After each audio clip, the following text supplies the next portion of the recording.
একটা প্রশ্ন করি, তুমি কি সত্যিই হেরে গেছো নাকি তুমি লড়াইটাই ছেড়ে দিয়েছো? মনে রাখো, এই পৃথিবীতে যারা জিতেছে তারা কখনো হাল ছাড়েনি। তুমি আজ যেখানে দাঁড়িয়ে আছো সেখান থেকেই তোমার জীবনের সবচেয়ে বড় পরিবর্তন শুরু হতে পারে, কারণ তুমি হারার জন্য জন্মাওনি, তুমি জেতার জন্য তৈরি। জীবনে কঠিন সময় আসবেই, এটাই বাস্তব, কিন্তু সেই কঠিন সময়ই তোমাকে তৈরি করে শক্ত, ধৈর্যশীল, অদম্য একজন মানুষ হিসেবে। যখন সবাই তোমার উপর বিশ্বাস হারিয়ে ফেলবে, ঠিক তখনই নিজেকে বলো, আমি পারবো। কারণ নিজের উপর বিশ্বাসই হলো তোমার সবচেয়ে বড় শক্তি। তুমি যতবার পড়েছ তার চেয়েও বেশিবার উঠে দাঁড়ানোর ক্ষমতা তোমার আছে।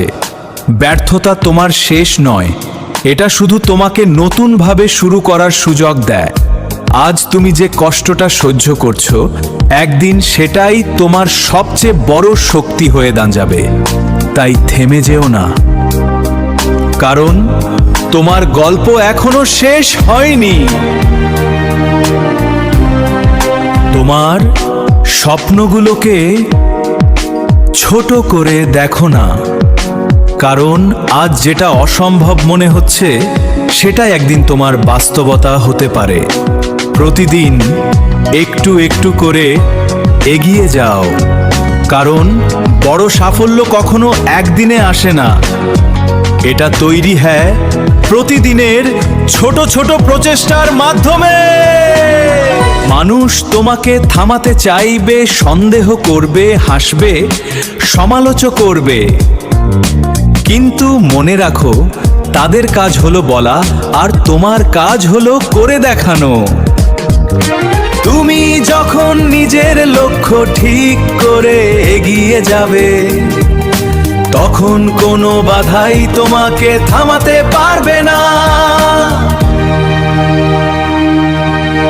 ভয় তোমাকে আটকে রাখতে পারে, কিন্তু সাহস তোমাকে এগিয়ে নিয়ে যায়। তাই ভয় পেলেও থেমে যেও না, ভয়ের মধ্য দিয়েই সামনে এগিয়ে যাও। কারণ যারা নিজের ভয়কে জয় করতে পারে, তারাই একদিন অসম্ভবকে সম্ভব করে দেখায়। সময় কখনো তোমার জন্য থেমে থাকবে না, তাই আজই শুরু করো, এখনই শুরু করো। পারফেক্ট সময়ের অপেক্ষা করতে গেলে তুমি কখনোই শুরু করতে পারবে না। ছোট পদক্ষেপ নাও, কিন্তু থেমে থেকো না, কারণ ধারাবাহিকতাই তোমাকে সাফল্যের দিকে নিয়ে যাবে। একদিন তুমি পেছনে ফিরে তাকিয়ে বলবে, আমি হাল ছাড়িনি, তাই আজ আমি এখানে।